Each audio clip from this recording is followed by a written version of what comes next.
Hello and welcome to the Dead Spot Cinema Club, the podcast where we subject one of our friends to a significant film from pop culture history and get their honest reaction.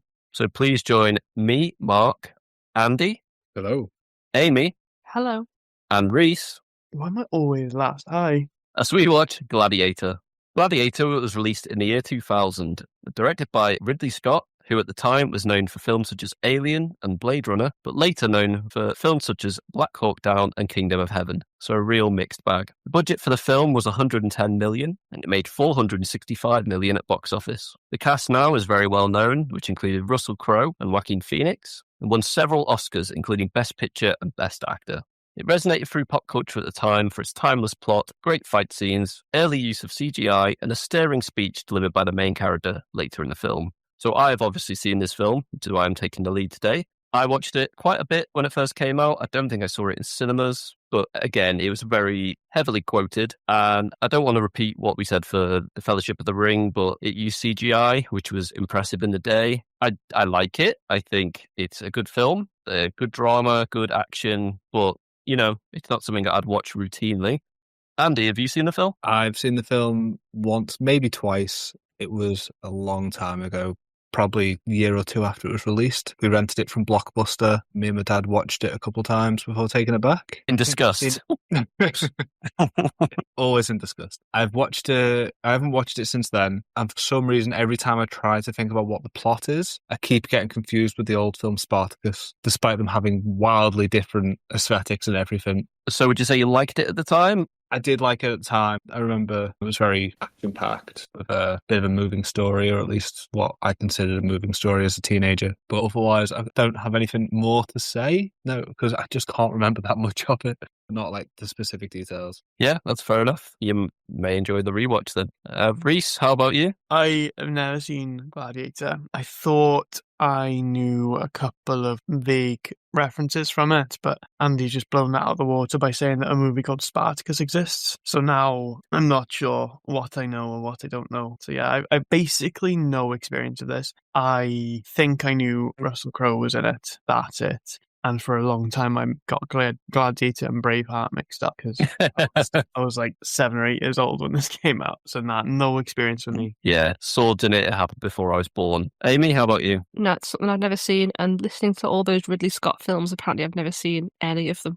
Wow. So the only thing I know about this is him kind of arms out in the amphitheatre, and now I think about it, that might just have been from the DVD cover. That is the DVD cover, yeah. So that's all I know is the DVD cover. We had the DVD when I was younger. But you never watched it? No. When I told my parents that I'd not seen it, Mum was very shocked. She's like, well, of course you've seen it. I was like, no, definitely not seen it. Maternal gaslighting. Of course you've seen it. No idea what happens. And keep saying it doesn't make it true. All I know is Russell Crowe's in it, and that's it. So you say you've been quite excited to see the film. Is there any reason for that? I think it's just because, I agree this isn't the aim of the podcast, but it's just something that I feel like I should have seen, and this gives me a good reason to do it. Okay, fair enough. Then she won't feel like a fraud in all the Gladiator fan clubs she's in now. Yeah. The Gladiator t-shirt your mum bought you. I haven't even seen it. Yeah, you have. Wear it now. Go back to your room with plastered in Gladiator posters that she's put up. Every Christmas, people ask, what do you think of Amy? And your mum's just like, she loves Gladiator. So just get her anything. Get Gladiator theme stuff. She loves Gladiator. Well, you get a sword and you're like, thanks. Another one, guys. They're great. Just a clunk as it drops onto the pile that you used to sit on. I've lost control of this metaphor so much.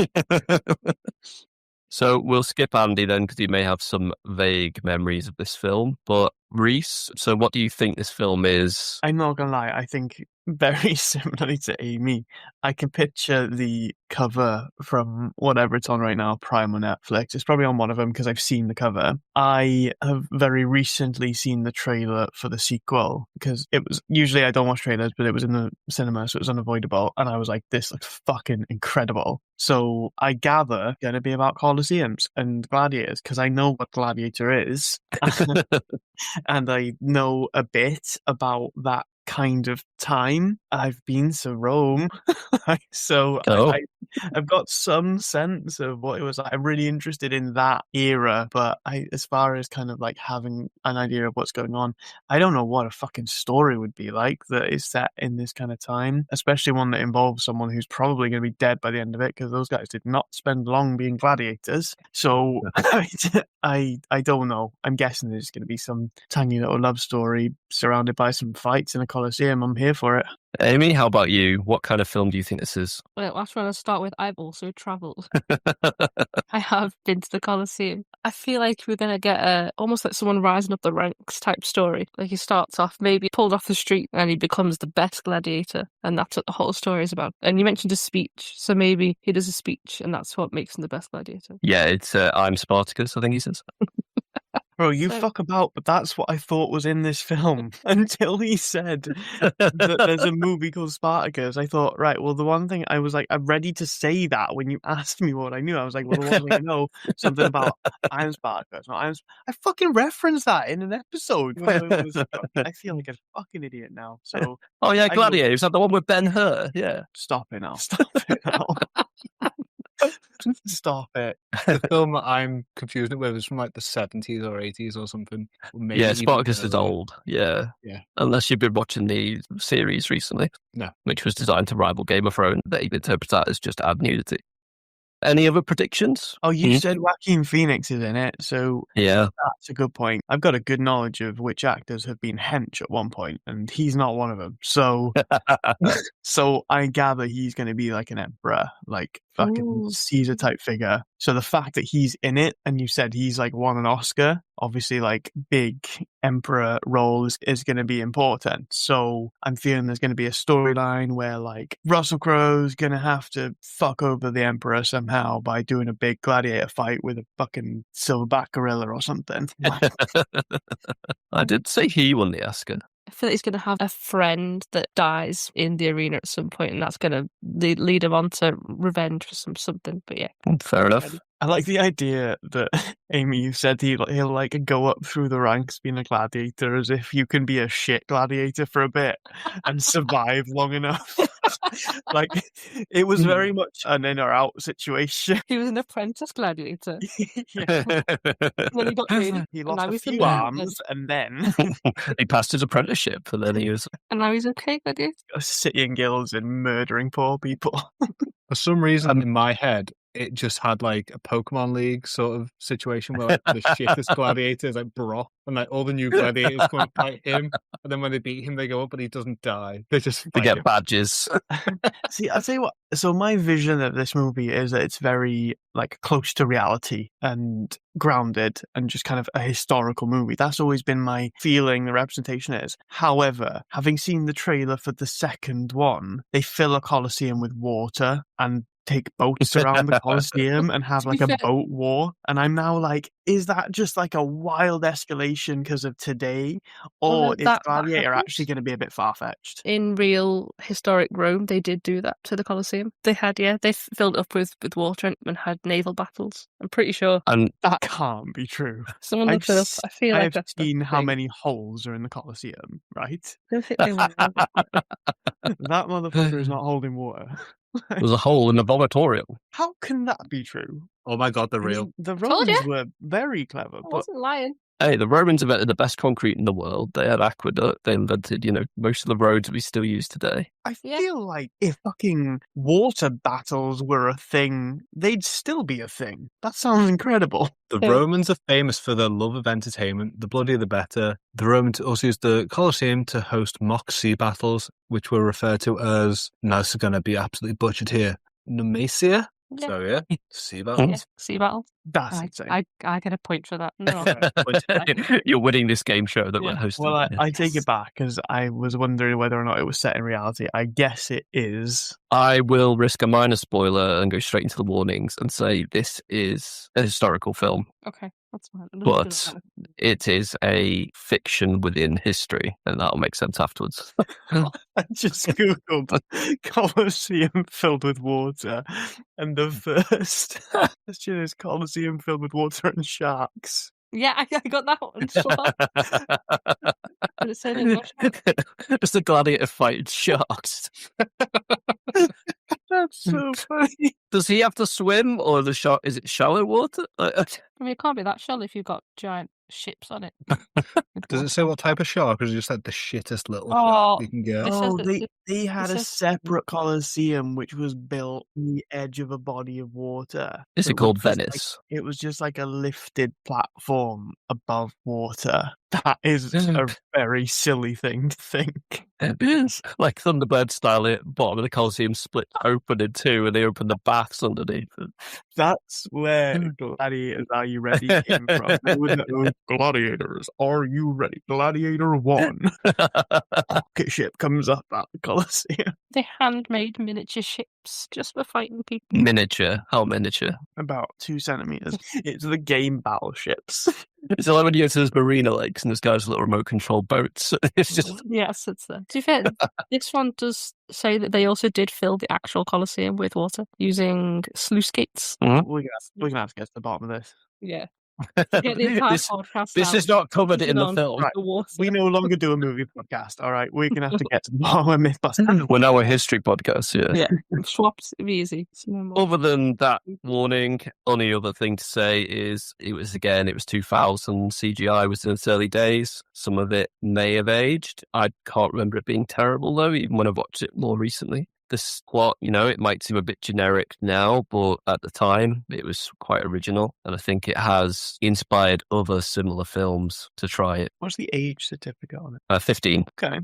Do you feel like there's anything outlandish in it that an infant shouldn't watch? Hypothetically speaking. It depends where your line is, but I mean, I'm sure we could read what the certificate warns. Well, I'm pretty sure it's just going to be about the graphic violence. Yeah, no one goes into the gladiator arena gets tickled to death. Spoilies. Have you said the runtime? What's the No, I Go haven't. right. 2 hours, 35 minutes. What was wrong with people between 2000 and 2005? Did you guys just not have much on? Yeah. Was everyone just like, oh, well, we were all kind of thinking Y2K had happened, so we've got all this free time now. So we'll just watch fucking 3-hour films. No, it's an epic. I don't know what that means.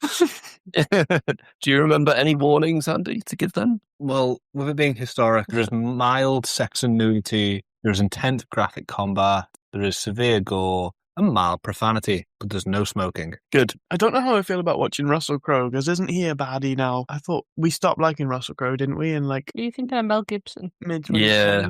No, didn't Russell Crowe become a thing? Has he not done There was some bits about him doing Noah, but I can't remember what it was. I think he just became a bit similar to Mel Gibson, became a bit religious and pushed that on people, but I don't think he's been in trouble for it. I want to Google, is Russell Crowe bad now? Do we like Russell Crowe? I'm in the habit now of just Googling the actors in these films. And Yeah.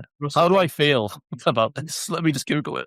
How do we all feel about Russell Crowe now? It doesn't really matter. His last role was like Zeus in 4, wasn't it? So it's not doing great. Oh, that. That's it. Yeah. We just see it at the same time, I think. So apparently he's difficult to work with on set. He turned down Aragorn in Lord of the Rings. He did. I think he regrets that though. But then he said Viggo Mortensen did a good job, so he's fine with it. Okay.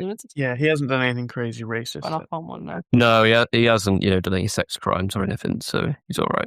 Just going to cut that for when he has.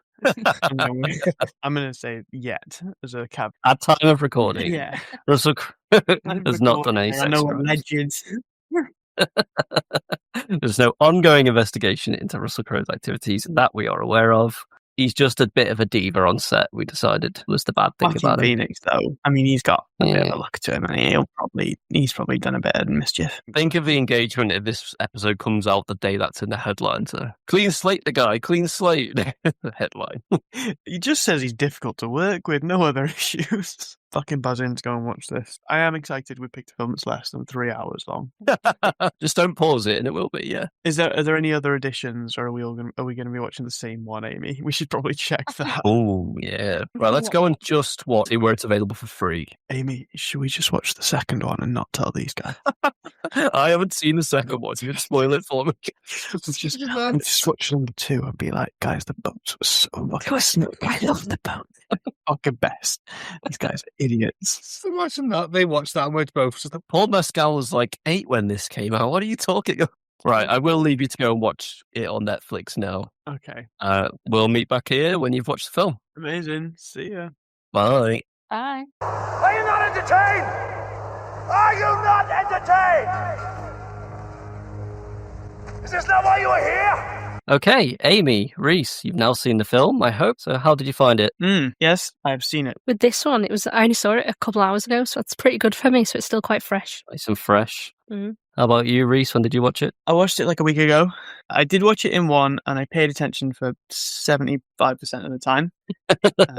I think I'll have less to contribute to this than Joaquin Phoenix did to the movie. So, Okay. Made any notes for us, Amy? Yeah, so start off with some nice writing, bit of pretext, bit of backstory in. I even wrote down what it was. It was 180 AD, which means nothing to me at all.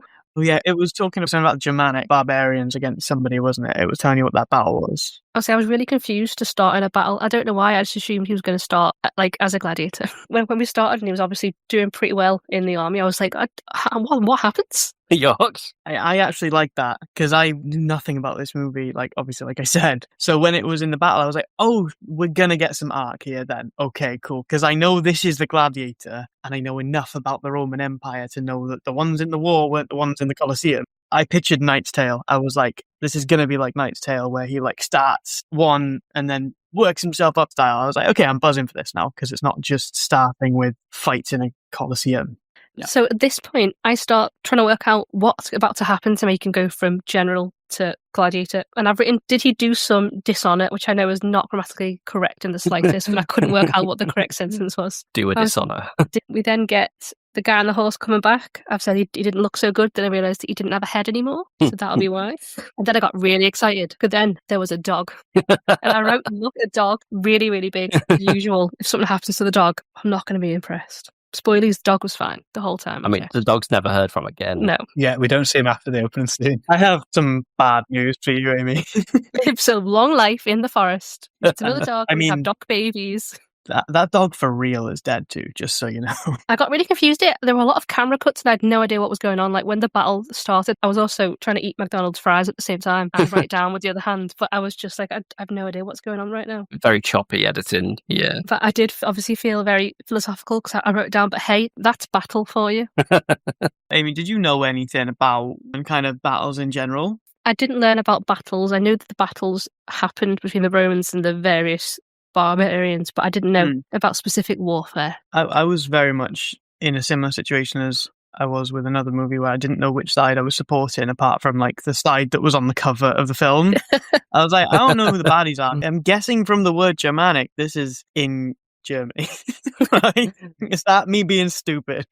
I don't know. Yeah, Germany was like an ethnic group rather than a country back then, so it was different tribes. Right. But didn't they call everyone barbarians pretty much that wasn't them? Yeah, and yeah. Wasn't that like a slur to just get people on proper Yeah, it means style? people that speak gibberish, yeah. Yeah, that was basically it. That seems racist, why bro. they did it. It's okay because we were barbarians at one point. Did we get cancelled for saying barbarians now? Is that No, it's historical. It's going to haunt us in 10 years? I like that you think in 10 years people will be going, oh yeah, Dead Spot Cinema Club, let's listen to them. Oh, I'll I have like left you guys long. I'll be Yes. solo by then. It'll be me and Jordan Peterson doing our own thing. So this was the Marco-Manic Wars. So it's the Marco-Manic tribe. This is height of the Roman Empire, though, isn't it? This is just This is just before the fall. It's laid out that, this is the last battle against the Germanic tribes before they all give up and Marcus Aurelius, can retire from all these wars. But, they carried on for a while after he died in reality. But also at this point, the Germanic tribes weren't just, a bunch of guys in the woods wearing furs with axes. They had their own sort of armies at this point. They had spears. They all had the same spear. They didn't really wear armor, and the armor the Romans is wearing is wrong for the period as well. But it's what we recognize as Roman armor. So they were portrayed as just forest people, not just of an army, which is what they would have been. Because I mean, this is people who knew the Romans were coming for centuries because they've been fighting the Romans for 100 years at this point. Easy, yeah. Yeah, they're not going to be as shocked by the turtle formation as they were. once Marcus Aurelius died and Commodus took over, that is usually cited as the start of the decline of the Roman Empire, because it just shifted their values, what they were aiming for. And like it alludes to it a bit in this movie where they kind of talk about the ethos of the Romans and what Rome means and stuff. But it was basically when everything started going to shit. And that's why gladiatorial battles became so heavy, because they were a form of propaganda, basically. So he needed to get the people on side, because if the truth came out and he didn't distract them with shit like that, everyone would realise that Empire was falling, and it would have fallen quicker. We then cut to, now I'm going to need to warn you that I'm not good at names of people. If I get names right, it's purely because the subtitles are on and it'll say what their name is there. So there are a lot of people who just have random words as names during the entire film. With us at the end, yeah. Yes. Then we go to the purple man, who I do guess might be the Emperor. And it's not for a while that I realised that purple is Dumbledore. And I got very excited then. Yeah. So at one point they call him Rome's greatest general. Again, just threw me more to what was going to happen. I've put, he really gets himself in a pickle to go from general to, I'm still trying to work out what happens. Maximus meets Dumbledore. And then we get this crossover Rule 34 you've written. He likes Maximus more than Joaquin Phoenix, which he's not happy about. He's a jealous boy. In this movie is, what the fuck, Maximus is his name in it. Yeah, I keep forgetting. I just kept calling him Gladiator for the whole time. Mr. Gladiator, yeah. But is he meant to be Marcus Aurelius' son as well in this? No, Marcus Aurelius is sort of mentoring him as like his favourite general, and that is making his son jealous. Okay, I thought, because he calls Commodus brother a couple of times. So it's like they're almost raised together for a long time, maybe, or they were both, very close to Marcus Aurelius. Yeah. But yeah, it's not his son. Didn't they kind of like adopt people back then? They still do it now, Andy. We then see, and I couldn't not look at this when we were in all of their tents. They're still out on some sort of battlefield somewhere, wherever it is. And there are so many massive statues all over those tents. Someone had to, because it was someone's job probably to just carry statues around with them the entire time. Must have been, yeah, slave. Yeah, but they could have been doing something else much more useful than carrying 30 statues around. No, just hire more slaves. Like being free, right, guys?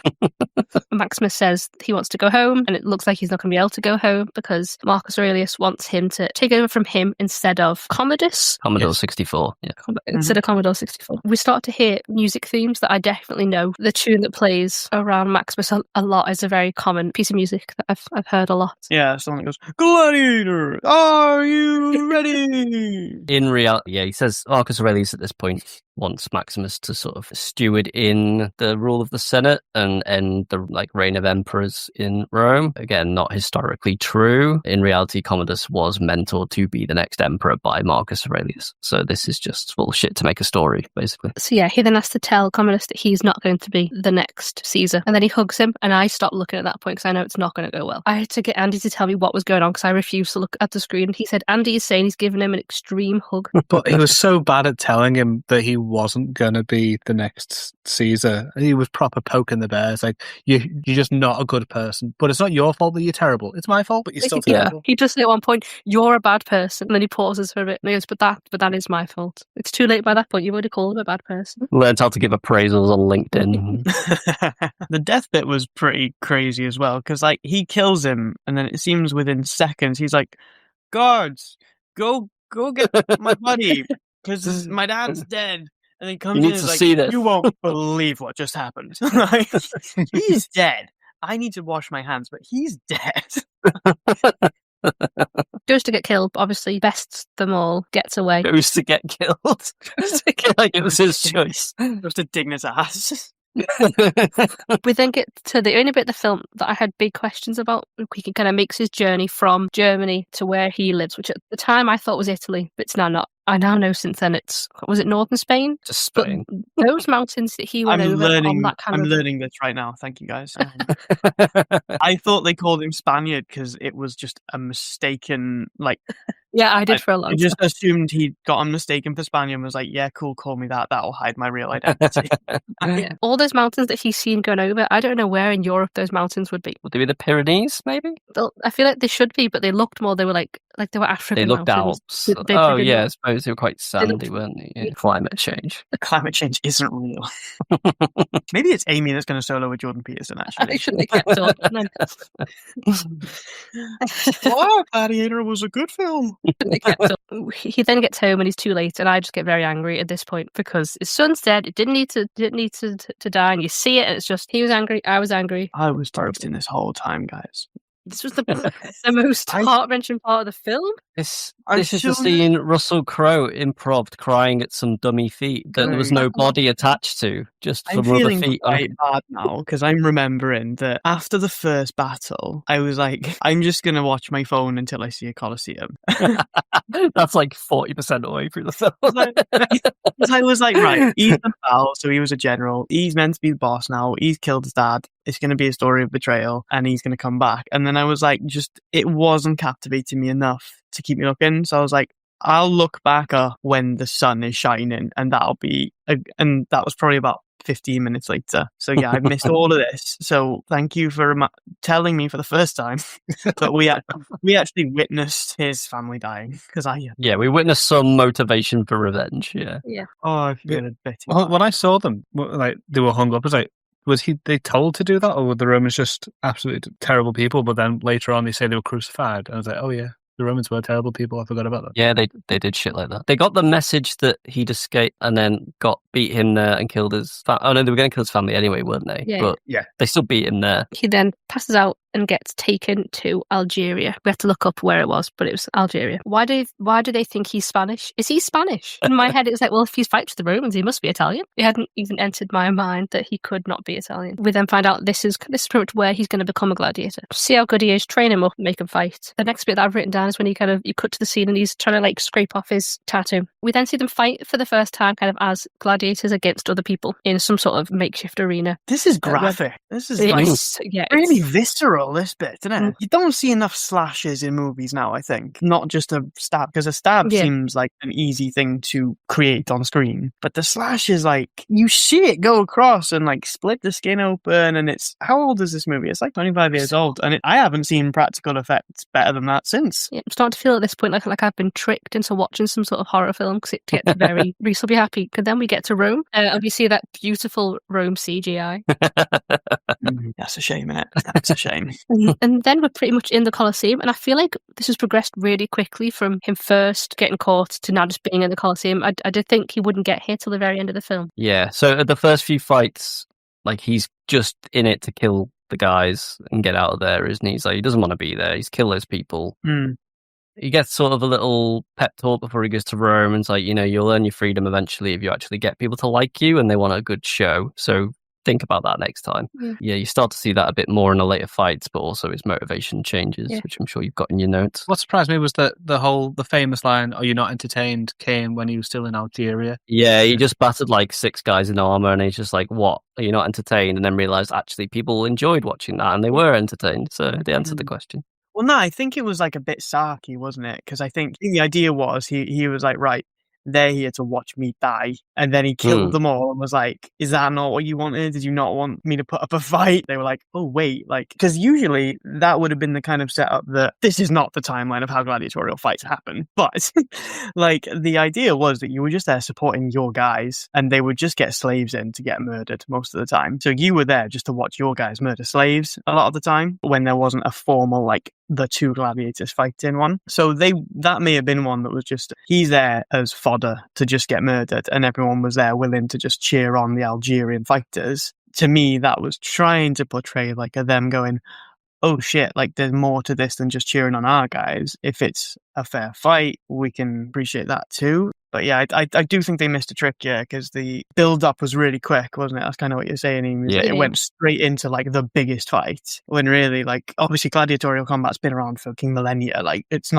wasn't a new thing because of Rome, but they certainly were the biggest to, like, make it a huge spectator sport and, like, really make the most of it. And Commodus had a big part in that. But the only sort of hint they had towards that was a poster that 2 guys had in a bar outside the Colosseum. Did you remember, like, the poster that just said gladiator fight, basically. That could have been such a big thing. It could have been like, we could have seen like the build up of the use of the Colosseum for gladiator fights and people like coming more and more. Him maybe having to work his way up to fighting in the Colosseum to get some revenge, but instead it's just like he's gone there, he's in the biggest fight. I would have really liked to see a kind of working up the ranks kind of scenario, even if it was World tour. because you wouldn't have had the right to go in and fight unless people knew he was the general, but nobody does, do they? You had to have status to go and fight in those big battles. They wouldn't have just rolled in some random, so it's like you would have liked to see him earn it, I think. Yeah, but he was just sent in with all his mates to pretty much die in the recreation of the Battle of Carthage. So yeah, they were just a losing team. I guess, yeah. Also, that poster that you mentioned, that annoyed me that was in Latin. I don't have the words in Latin and have everyone speak English. Apart from his Spanish son who speaks gibberish. In the subtitles, it said foreign language. Like, that poster would not have existed, so you don't need to put writing on it. It could have just been a picture, or there would have been more writing, one of the two. Yeah, they mostly had pictures to symbolise what businesses were doing, yeah. Mm-hmm. Yeah, no one saw a picture of two gladiators fighting outside the Colosseum and went, yeah, but what's it talking about? So then we cut a bit to, I don't know what her name is, creepy incest daddy issue boy. What, him and his sister? Commodus. What was her name? You're all sexist, not know what her name is. Is it not sister? Lucilla? Yeah, that sounds like a familiar name. We'll go for that. Yeah, she's Lucilla. Commodus's sister. We then meet Eyebrow Man for the first time. Well put in there. And then it's a bit that I think I might have seen before. This little clip, maybe I kind of walked in while it was on. Lucius comes to like see the gladiators and kind of has that conversation with him through the bars. That's where he sort of realizes, that's Lucius. Who he is. Yeah, he realizes who Lucius is. He realizes, oh shit, the Emperor's actually going to be attending these games. And then it was straight into where they recreate the Battle of Carthage, which I thought was quite nice because so far we've just had groups on groups fighting, one-on-one fighting. It was quite nice to have it didn't work out for them. Obviously, the aim was to show what happened, show how amazing Rome were with the chariots. And I liked that there were lady gladiators in this one too. And he's hidden his identity for this battle, because he knows the Emperor's watching. Somewhat important for about 5 minutes. So. And then again. I've written, surely it's too early for them to meet, but they do meet at this point, and it feels like again that was something that I assumed would wait until the very end to happen. You think he'd be anonymous gladiator for at least a few more battles, didn't you? And he was able to get the crowd on his side very quickly, pretty much immediately. Everyone was like, "Yeah." Yeah, I thought that was terrible advice from Proxima. Was it? Like, who's like, I didn't win my freedom by being the fastest at killing. It was by winning the crowd. I just thought, you can win the crowd all you like, but if you're not the fastest at killing, you're dead.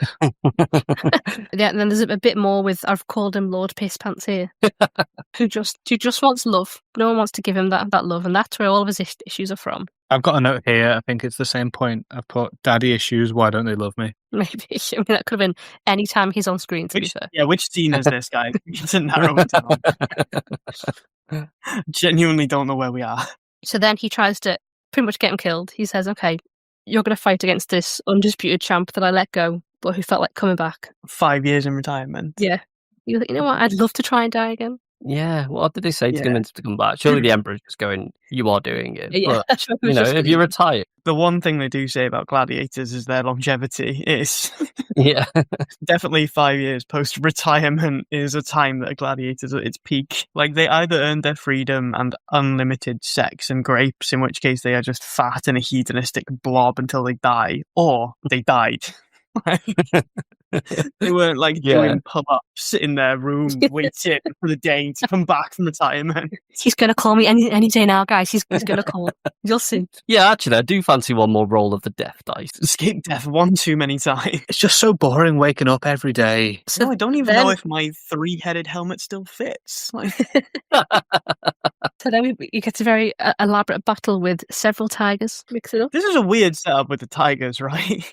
Yeah, I can't understand the logistics of how those tigers are tied up. You get a zoom in of a chain being pulled, and then a zoom in of 3 dudes almost stumbling, holding the chain. And it's like, is that anchored somewhere? Or is it just these 3 dudes holding a chain?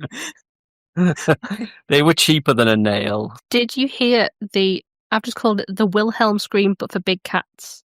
He then bests, surprise, surprise, the guy who's not fought for 5 years. And is told to kill him, but doesn't kill him. So was he just going to do the opposite of whatever the Emperor said? So if the Emperor said Seemed like, didn't spare it? him, Yeah. he would have just killed him. Yeah, I think he just wants to piss the Emperor off so much that the Emperor will come at him, doesn't he? He wants the Emperor to know that nobody else can deal with him, so he has to. Even at this point, even one of the remaining tigers is kind of interested now, just like listening in. Cheering on, Maximus the Merciful! He's not happy that you didn't kill him. He's getting, in a mood again. And as he's leaving, he sees someone from the army. I don't know what his position was with him, some sort of junior officer, if he was kind of helping him way back at the start. Sees him and kind of says, "The army's nearby, we will help you." That Quintus? Yes. And then at this point, I've just hoped that Proximus is still getting paid, because Maximus is doing really well. You're more worried about the slave owner. I was like, are you getting paid for this? Because technically, they're all here still, doing a good job. I might say he's doing well by proxy. He's just walked off screen at my pun. Fuck you. They're the only notes he made. Possible puns. This is ancient Rome. I've got puns, bro. Commodore knows that everyone's getting spied on by this point, and he goes and talks to his nephew, and I'm, as expected, terrified that he's just Lucy. What was her name? Lucilla. That she's going to come back, and her son's just dead somewhere. So again, I had a little bit of time where I didn't look at the screen because I was worried he was going to die. Is this the bit where the little lad is like fighting and pretending to be Maximus? Yeah. I genuinely was like, oh, Commodus is going to murder this boy right now. Yeah. That I was kind of emotionally preparing for that. What I don't get is he seemed to have get the whole plan from the kid. So does that mean his mum told this almost 8-year-old a plan to overthrow the entire the conspiracy? Yeah. I felt like it was the people that he's been using as spies told him. One of them cottons on then that they need to follow the senator guy as well, didn't he? Yeah. Like, oh, fuck. Mm-hmm. Yeah. Okay, good, because 7-year-olds are snitches. They sort of cotton on that they're being followed, and they have to arrange a meeting without anyone knowing the senator's in on it. Yeah. Which doesn't work, but... We then get a really weird use of CGI. There's just two people talking through bars. It was the most obvious CGI of apart from obviously all of Rome that I've seen in this entire thing. I couldn't work out why they'd not be able to just have the two actors face to face for that little bit. And then they all get ambushed. Oh, is that where he makes his escape? Yeah, so obviously they're told by this point that he's going to be going out getting his army coming back. He manages to escape, but then he goes and the guy that Quintus. Yeah. Quintus was the guy that screwed him over, wasn't it? Oh yeah. It's not Quintus. Cicero. Oh yeah. Oh yeah. Quintus is the baddie, kind of. Yeah, isn't Quintus like the advisor to Commodus? Yeah. So they ambush he's the quintessential henchman. And he gonna walk away. And at this point in the film, there are 10 minutes left, and I'm so confused to how they're going to fit everything in the next 10 minutes. Yeah, because it's so much nothing into the first hour and 50 minutes. How are they going to fit more nothing into the next 10 minutes? Commodore looks like a man now who hasn't slept in several weeks. He looks like he has gone insane. Joaquin Phoenix in this movie goes from looking like Joaquin Phoenix in 2001 to Joaquin Phoenix now in this one movie. He's so aged by the end of this. So then he tells his sister that she's going to keep Lucius alive. He's going to keep her alive unless she does something that he doesn't like. But she turns away from him when he tries to kiss her. Prude. Then have the fight. Turns around and then gets like stuck in a tumble dryer. Oh. Just waiting to see which of you get that one. Interesting. No laugh from Andy, but a laugh from Mark and Amy there. Oh, step Emperor, I'm stuck. It's laundry day, okay? We're bad people.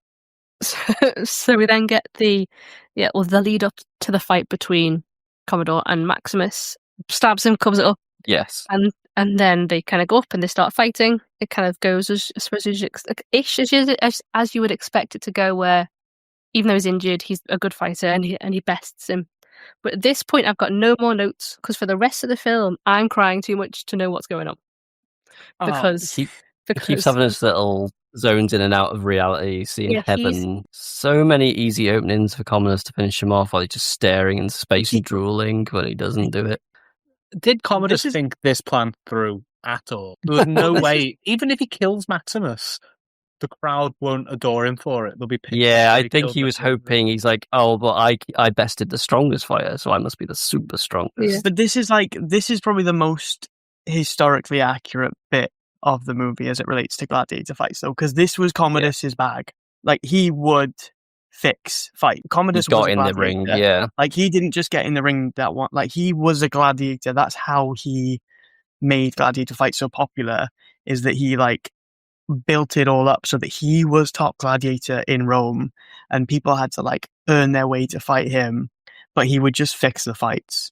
And he did that through various means. Obviously, he would just have other people break bones and fuck people up before they come in, or he'd literally just fight children and have, like, they would just be fucking big kids, or he'd have them have their, like, weapons blunted and stuff. So he just fixed fights, and I think this is just a mild nod to the writers maybe being like, oh no, we did at some point Google some of these guys to see what see what they did. So I enjoyed that aspect of it, but you are watching that through the eyes of a spectator being like, I've just seen this guy over the last few weeks fuck everybody up that I know who's a great gladiator, and I've just seen him walk in the ring limping and holding his ribs. They know something's up. It's so bizarre.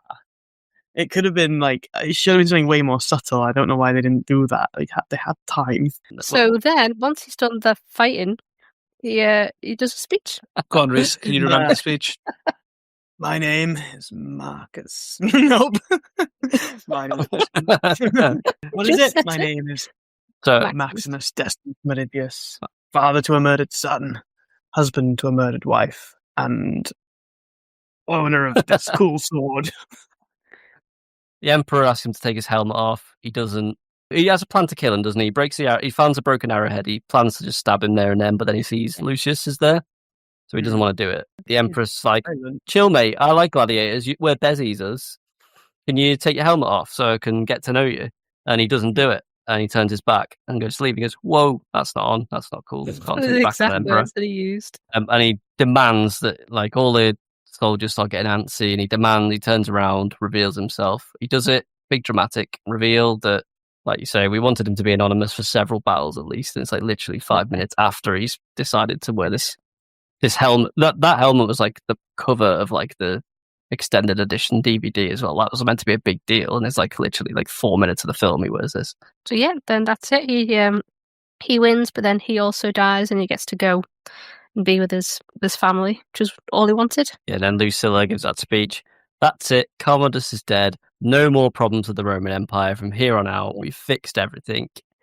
All it took was Maximus and Commodus to die, and that's it. Done and dusted. Back on track, guys. In real life, does Lucius become emperor at some point? I think I'm getting that wrong. It gets very messy here because there's so many civil wars. I think this is like the most turbulent time. We have the most emperors in a short amount of time. And Commodus had like coach. 8 potential heirs when he was murdered. He basically, his wife's personal trainer killed him in the bath. Okay, it was like a whole like conspiracy to murder him because everyone fucking hated him. All the people close to him hated him. They knew he was fucking up Rome, and then like basically his wife and his PT were fucking and came up with this plan to kill him in the bath. Not sure why his personal trainer was with him in the bath. There's probably something to that. Just an innocent rub down after some sit-ups, probably. Yeah. Don't you get in like, the sauna with your personal trainer after a workout? Yeah, once he died, there was a bit of a claw for power and claw for direction for Rome as well. It was a huge shift when he came to power because he was like, okay, we no longer stand for what Marcus Aurelius stood for. And then everyone kind of disagreed for a long time, but then fell for the propaganda, so got on board because they thought Rome was doing great. And then he died, and everyone was like, what the fuck do we even want now? So it was Year of the Five Emperors, it was known as, after Commodus died. And 5 people all claimed to be emperor in the same year. I think 2 of them died trying. So it just makes her very cheesy speech just land a little bit worse than it already does when it's like, actually, things were pretty shit after this. I mean, there is more politics than you probably remember. Like, there was talks about, like, using up all the grain reserves on these games and how Rome's going to be in a famine in 3 years, and it's gone through, like, 20 years worth of surplus grain or something. So, yeah, that sort of hints at the short-sightedness of Commodus in putting these games on to make people forget he's fucking over Rome. So that was hinted at a little bit. they did such a shit job of exposition in this film, really, didn't they? Like, all the exposition was dialogue. Like, there was no... You didn't get to see anything. There was no imagery to try and, like, tell a story. It was just, just listen to these guys tell you the story. It was either fighting or talking. That's all that happened in this movie. It was all It would've been character really nice to focused, see- yeah. It would have been nice to see, like, the grain reserves drying out and workers struggling because of it. Yeah. Yeah, like people on the And it street really begging for food, yeah. Yeah, because there was just nothing. It was just, you were just following these two dudes, and if you weren't 100% locked into what was being said to them or by them, you'd miss the story. And let me tell you, I don't know if you know me very well, guys, but I'm not often 100% locked in. Like you say, it's like whatever these 4 or 5 people say is the truth of events. Doesn't matter what anyone else says. Doesn't matter that they're all, quite rich and well off in this society. But yeah, it ends on a very passionate speech, and then just I think I forgot the speech, to be honest with you. About it's not what good. did it? Quite like 2 people she's meant to care about have just died, and she's like, "See everyone, it's all going to be fine now." Like her first instinct is to address the crowd. It's just like that. That feels a bit corny, and it feels like you're watching a stage play rather than a film. But like they're all about to just take a bow. like literally, the whole cast is out there in the amp in a line. I do feel though it wraps itself all up nicely at the end, and I don't know how a sequel's going to come from it. I'm wondering how the sequel's going to address all the turbulence happened in history from this point. Because you've got these fictionalized versions of characters going, everything's fine, everything's black and white, it's all sorted, don't worry. No, I'm just sad that there weren't any boats in this one. Yeah, they just had tiger trapdoors and chariots. What tigers and lions? I want boats. I was impressed that the chariots were in this one, to be fair, because I didn't expect that.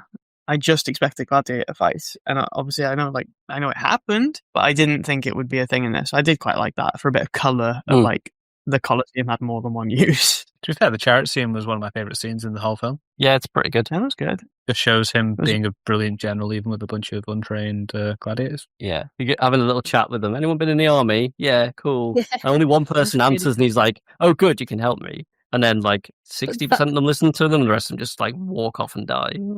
There's one ex-squaddy in paintballing, and he's like, right, so any cadets before? And I'm like, right, come over here, don't be sure I see. And he's like 45 and also never been in the military. He was in MBGS.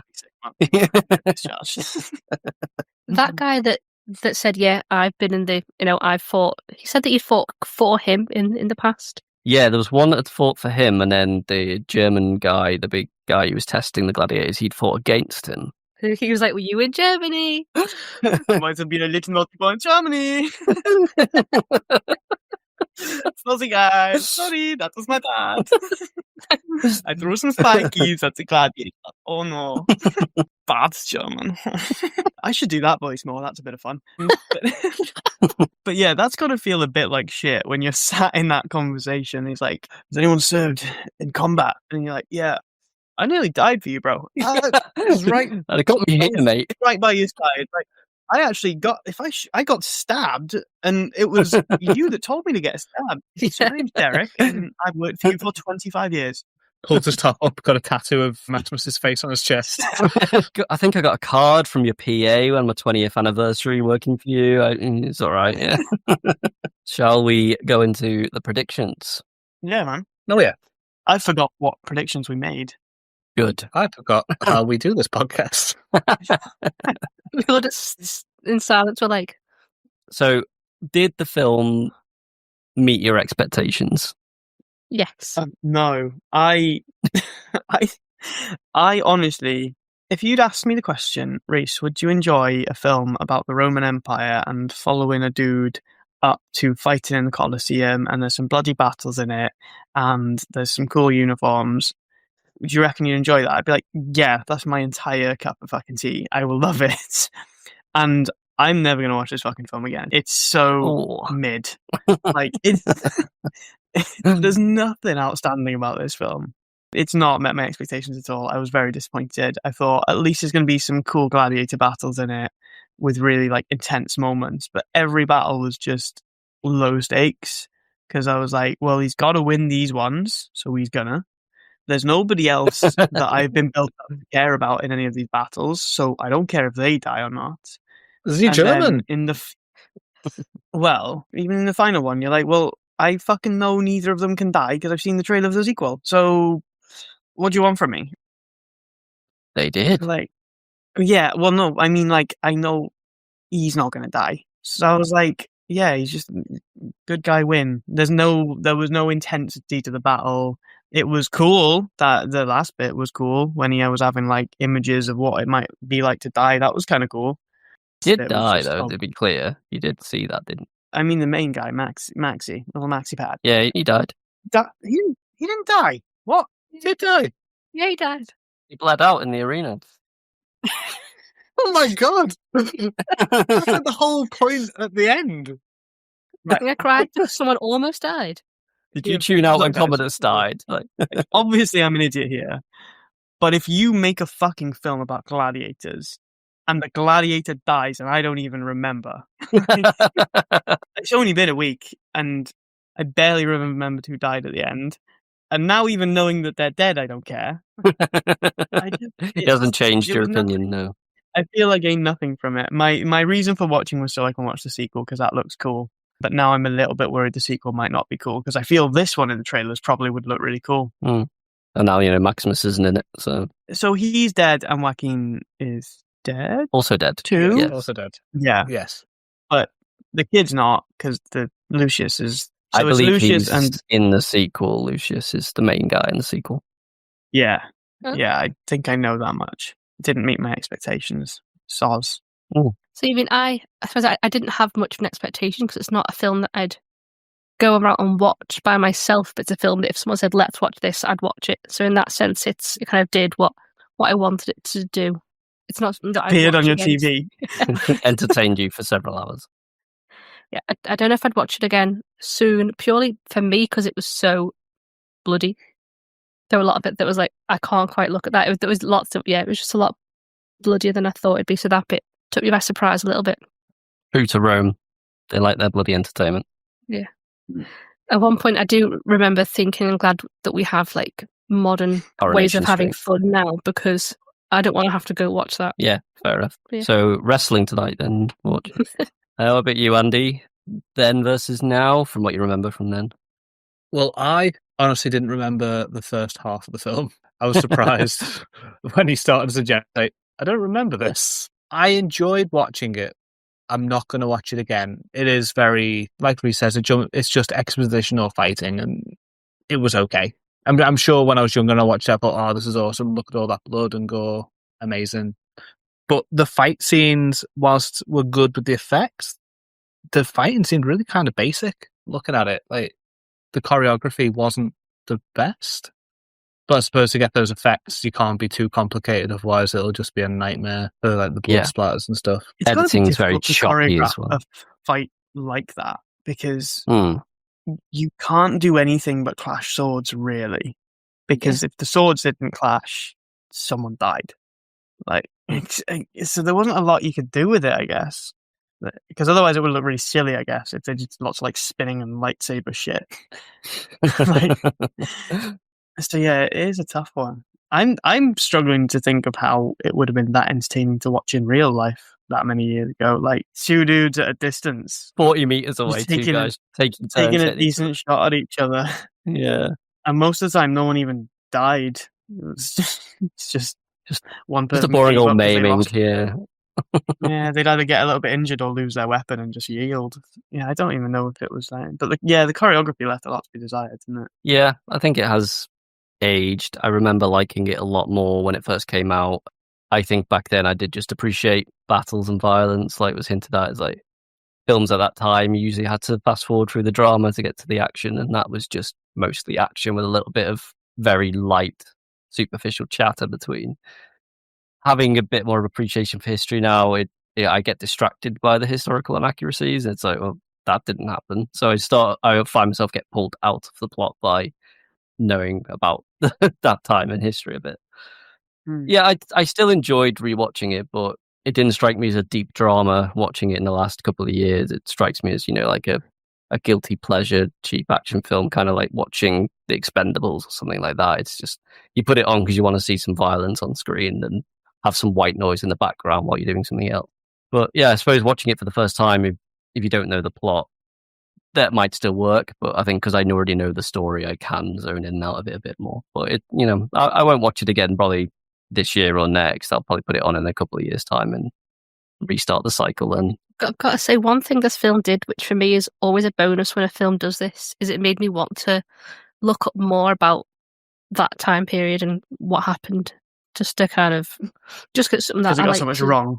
it's something that I like to do so much, to be able to go, okay, that maybe wasn't something I'll watch again, but from that I can now spend some time looking at this, and just like learn loads more things. So that's a bonus for me. yeah, It's definitely like a fascinating time period, and Mhm. there's something about just the aesthetic and the storytelling of Rome around that time I really enjoy. But I think to your point about the historical inaccuracies just being distracting, I think that is, you kind of vocalized it for me. That is, I think that's the thing that made me not pay attention and go on my phone and forget who died, is because I'm like, well, none of this happened anyway. Because there's so many interesting stories in that time period. Why make one up that's not even like a quarter true? It's really weird, and it's clearly it's not a great story, is it? Like, is it even a good story? Like, well, man, this was apparently a popular novel before it was a film. That's where the story came from. because like the crux of it is what? Man gets kicked out of army, basically, because he nearly takes power, comes back Yeah. to avenge his old mate, doesn't. His family. Yeah, it's not a great story. It was distracting how it was just.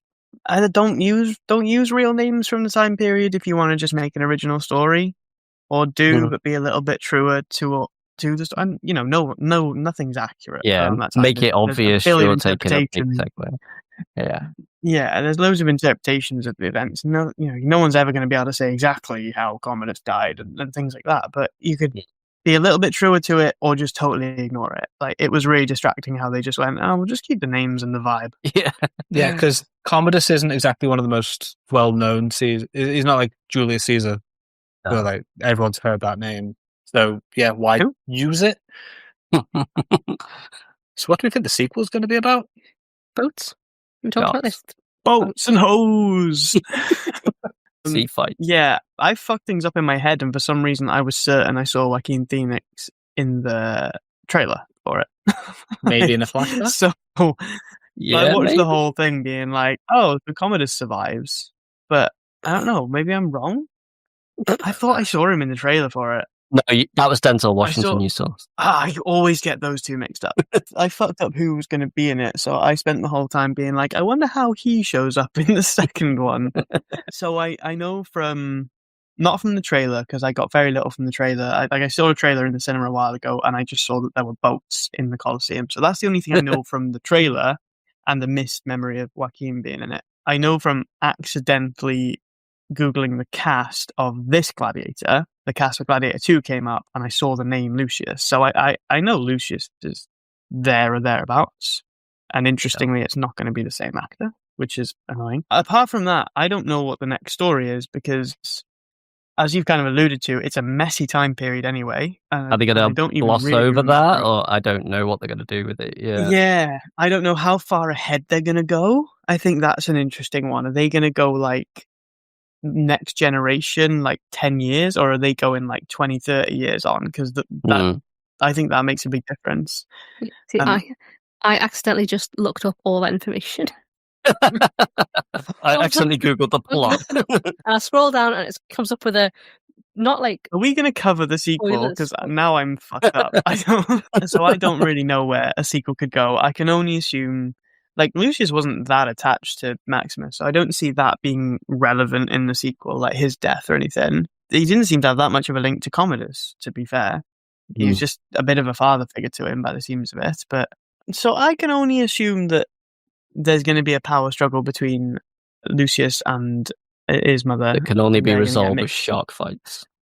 And they're going to get mixed up in some way, because someone else is going to come and be with his mum and try and overthrow Rome. So Lucius has to get an old gladiator pal, who's probably going to be one of the guys from Maximus's entourage, to come and fuck things up. Did we see Maximus's son dead? Did we see the body? Yeah. He was crucified So he's and burned. He was also trampled Yeah, by but horses to begin with. So was Big J, homie, and he came back. Who? Our Lord and Savior, Jesus Christ. Oh, okay. Oh, that guy.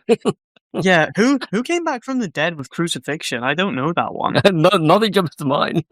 So yeah, I'm not sure here. I reckon there's got to be a relative of Maximus, like a young relative, like a nephew or a something. I reckon he's going to come and be a big deal in a sequel, because you can't have a sequel without that name. Surely something Decimus Meridius. So my interpretation of the plot from trailers and things is that Lucius obviously no longer in line for emperor because everything's gone really well after Commodus died. So he's just at a loose end, you know. A so Lucius end. But the implication is he's, you know, actually maybe Maximus's child. Who knows? Because there was some kind of tension between his mum and Maximus. And then, you know, he's actually found out about his lineage and wants to take after him to become the gladiator for some motivation that I'm unclear about. We'll Have you see. seen the actor who's playing Lucius? Isn't it Paul Mescal? Scrawny boy. Hmm. He's not a big muscly boy. He's a beardy mullet can't see him boy. being a gladiator. I don't. I reckon it's just going to be a cash grab. It's going to have no relation to the first film, and there's just going to be gladiatorial fights and probably a few more boobs out because of modern time. You thinking like Yeah. full action, just like exploiting the name Fast and Furious style, just all action. That is what I'm guessing. I'll enjoy that. I'll enjoy that. To be fair. So Maybe go a bit Game of Thronesy, just get loads of nudity in there, action nudity.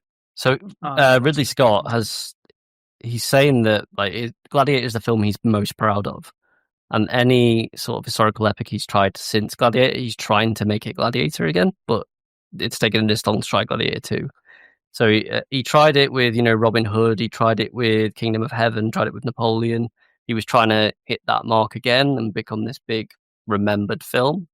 But Gladiator 2, yeah, it looks a bit trashy compared to those. Like, it doesn't strike me as epic. It strikes me as come and watch it. It's more Gladiator CGI sharks. I don't think it's going to compare at all to the first. I don't think it's even going to compare to Napoleon in a couple of years ago. Ridley Scott said this is the movie he's most proud of. He did Alien and he's really proud of Gladiator. Yeah. He did Blade Runner and he's really proud of Gladiator. Is he okay? I can't understand. I don't think he's been okay since Prometheus, to be honest. That was sort of a good indicator that things were going downhill. Has he got kids? Because I can imagine like two of them are like CEOs and film directors, and one of them lives in his basement, and he's like, yeah, he's the one I'm most proud of. He can do a Sudoku so fast. So his son, Jake, real name Jason, British film director who works in music videos and commercials. Luke James Scott is film, commercial, and television director. He did he worked on The Martian, you know, good stuff. Jordan, British filmmaker and photographer. So yeah, they all followed in his footsteps. Most proud of Jordan. I mean, yeah, Jordan doesn't seem to have done as much in the filmography, and there's a big gap between 2009 and 2024. Jordan's really good at black and white pictures. He's arty. Jordan's got 7 MySpace accounts.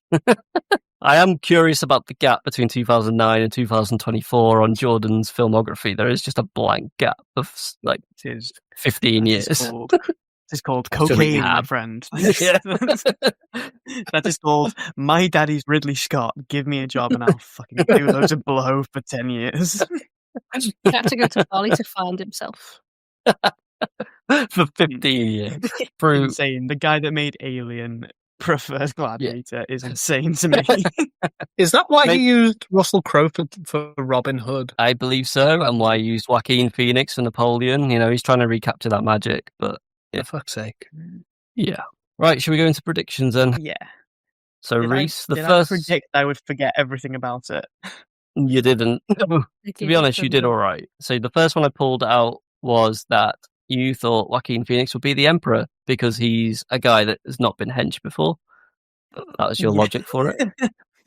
I have a really bizarre talent for knowing which celebrities have been hench. So that's don't fuck with me on that. You predicted that Russell Crowe was going to have to fuck over the Emperor in a fight, but you also predicted that it would be a silverback gorilla involved or other animal, which I suppose the tigers. That was the Emperor trying to fuck him over. So yeah, They weren't involved in the Emperor fight, though. Really, were they? yeah, but it was the Emperor was hoping it was certain to lose. So I'll give you that. You predicted the Gladiator would die by the end. If I asked you 10 minutes ago, you would have thought you were wrong then, but you were actually right. No way did I predict the fucking death. You also predicted there would be some kind of love story between the fights that keeps the story moving. Was there? No, not really. There I was wouldn't nothing. say so. He used to love Lucilla. He's angry that his wife's dead. That's basically Yeah. it for Does love this story. movie pass the old Bechdel? I think it does, right? Because she's not really a love interest. But Like, does she much. talk to other women about anything other than men? I think she's the she's only the woman in it. At the start, where she talks to another woman, and they're just spying on Maximus. So the only You have time to- two I women think are on part of the screen Bechdel together. test is that they're named characters, though, aren't they? Yeah, two named female characters talk about something So- other than one of the men. Yeah. Yeah. I mean, since that- Amy can't remember her name anyway, so it fails the whole time through. She's so forgettable.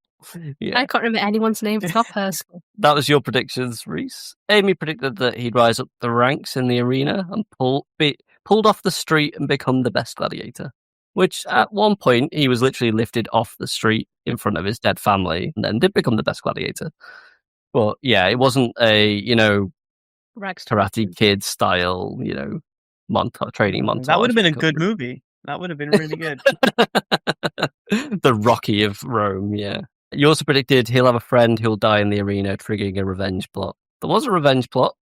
Yeah. And a very close friend did die, triggering this revenge plot, being his wife. But not in the arena. Arenas were not involved at all until after his wife died. So, That's all I had. based on this, would you consider watching more films like this that you've missed, Rhys? Well, the two that come to mind are Troy and Spartacus. Yeah. What about like Kingdom of Heaven, another Ridley Scott historical film? Well, if he's not as proud of that one, then I don't see the point, to be honest. Yeah. I don't see the point in watching any other Ridley Scott movie if this is the best one. I don't know. I've not heard of that one. I think it's made me... I just have a huge passion for all things of this era, so I would absolutely be up for it. But what this movie's done is it's made me more wary of like looking a bit more into what it's focusing on in it. So I wouldn't just blindly go in being like, oh, it's got gladiators in it, I'll enjoy it. If it's all action, fine. But I think I'd rather watch one that's slightly more historically accurate with a little bit more drama.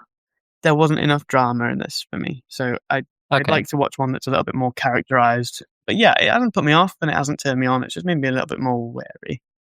You may actually like Kingdom of Heaven then, but it's not Roman era. Yeah. Well, you but it mentioned- has made me want to watch the sequel. Okay. Andy's prediction has made me want to Spartacus watch then. the sequel way more. So Spartacus, the film I mentioned, it was from the 1960s. You're not going to want to watch this, mate. Guess how long it is. Ah, bro. Is it more Not than 90 3 minutes. It is. hours? Nah, fuck that. Nah. Bin that No. shit off. Off the list. What about Troy? Is Troy worth watching? I've heard of Troy. Yeah, I'd recommend Troy. Troy is quite long, but it's 2 hours 43. I think it's a better balance. Fuck off with this. What I thought movies over 88 minutes only started in 2014. The Avengers good old days invented had it long right. films. 90 minutes Then and done. Yeah. Godfather and then Avengers. Like that, the gap between, they had it perfectly at 88 minutes. I don't know what other films are out there that I've not seen. I've seen Troy. I've not watched any of the others that you just mentioned. Kingdom of Heaven. That's the one. I think it's something that I'd watch like this if someone was like, we're going to watch this now, and I'd be like, all right, okay. But it's not something I'd seek out myself to sit down and watch. Yeah. Are you going to go ahead and watch the sequel now that you've just spoiled it for yourself? I think I'd like to, purely because of what I've just read there and because of the boats. What was your comment, Rhys, on pop culture? We've covered like big movies, like big names that have had big impacts, and this one included. And I think this is the first one where I didn't have any influence from pop culture references really with this. Like, I didn't watch this being like, oh, I've seen a parody of that, or oh, I've seen, like, yeah, I've heard Are You Not Entertained, but only in this context. And I've vaguely aware of the I Am Maximus Decimus Meridius, but only in this context. So it's one of the few that I didn't have any of that pop culture like bleeding into it. Like, no Family Guy episodes I'd seen that it parodied it or anything. I just wondered if Amy had any similar influences going into this, or did you watch it being like, oh shit, that's that thing, and now I know where that's from? Yeah, I can't think of any pop culture reference that has anything to do with this. Because there was no point that I watched and went, oh yeah, that I've seen that from that. It was just all, I think, like you, Rhys, it's bits that I knew just that I knew them from this film, not from anything else. From adverts for the film. I wasn't really aware of this when it came out. So similarly to the other films we've done, we know they made huge impacts on their genres and stuff like that. Like, did anything happen from Gladiator? Did it like set off any careers or change any genres? Or like, is it a big impact film, or was it just something of its time that was good at the time and received well? It sort of propelled Joaquin Phoenix's career forward. It was certainly spoke about a lot in my circles in school. Like, a lot of people like to quote it and do that whole speech from heart, and it was a really cool thing if you remember the speech for some reason. It did win Oscars, so it was talked about for quite a while after its release. A few films did follow it, like Troy and stuff. I'm pretty sure they all came within a few years after this. Okay. So did the other ones you met, like Robin Hood and shit, they followed this, did they? Yeah. He did a lot of historical films after this. Like I say, he was trying to recapture it, but I wouldn't recommend a lot of them. But that was like the one film this was kind of a bit reminiscent of. Have I seen the Russell Crowe Robin Hood? I haven't, no, but I've seen the Taron Egerton one. And it was a bit reminiscent of that, in that there was like, it is kind of a story of like someone fighting somewhere really being really important, and then going off, being put in a different setting, having to work their way up a little bit in that setting, but still being a fighter, and then kind of going after the person in power. So it was really reminiscent of that, to be fair. So it's, yeah, if it kind of kicked off the popularity of that, it makes a bit of sense, I guess. Yeah. But it's surprising that it set off Joaquin's career, because I don't feel it was a big part he played, really. It wasn't a lot of acting done. There was, I don't know, just pretty straightforward dialogue and then a fight scene. Yeah, he was just I feel anyone could have played that character. Just a hateable guy. I think I saw an interview a while ago where he was talking about how nervous he was doing this because it was one of his first big productions, and how he had to like follow the lead of the other actors on set who were a bit more senior and stuff. Yeah, so I think guess now from what we know, Russell Crowe was probably abusing the shit out of him as well on set. Didn't you read something about the guy that played Proximus and Maximus? Yeah, so Russell Crowe and the guy that played Proxima did not get on. And in fact, they almost came to blows at one point in the filming. But they were both busy mates with Dumbledore. Oh. Everyone loves Dumbledore. Did Proxima and Dumbledore ever seen together? No, he died before we meet him. Yeah, so I think Joaquin being in this film then meant he could get a role on Signs and then a role in The Village from that. And that's sort of when he became mainstream, wasn't it? I didn't really know his name until... I know him from Signs, reflectively, but I feel like he had a big gap in his career as well, Joaquin, though, didn't he? Like, in the sort of mid-2010s, did he do... Oh, we talking about when he did his weird satirical comeback where he became a rapper or something? I feel like I didn't see him much until Joker then. Yeah. I struggle to name 10 films he's in. Yeah, he hasn't actually been in a lot. Like, no. You look at his IMDb page, it's like a movie every 2 years. How is he so fucking big? I don't get it. Well, isn't it? He's big before. It was big because of his family, isn't he? In 1973, the family joined the religious cult known as the Children of God. So he's had a really normal life. He does look like he would be part of the cult, doesn't he? Let's move on from him, because his life's a bit of a downer. Yeah, making us all sad. So they had lots of like links with other famous people. Yeah. So I think before this, he was known because of being in that family. I think we've pretty much covered everything, unless we got any afterburners. I think we've gone a bit beyond what we normally Yeah, do. a lot of this is getting cut, don't worry. Yeah. I was looking, when Amy was talking, he just entered the arena with the Emperor at like 55 minutes of recording. I was like, this is going to be a really short episode. 20 minutes of cut that is just the Phoenix family. Yeah. Yeah, how did we make Breakfast Club like 6 hours long? And yet this is like going to be like an hour. I think it's because only one person took notes, Rhys, but it's fine. Okay, with that, all I can ask is, aren't you entertained? We'll see you next time. Bye. That's some good shit. See you later, bro. Bye.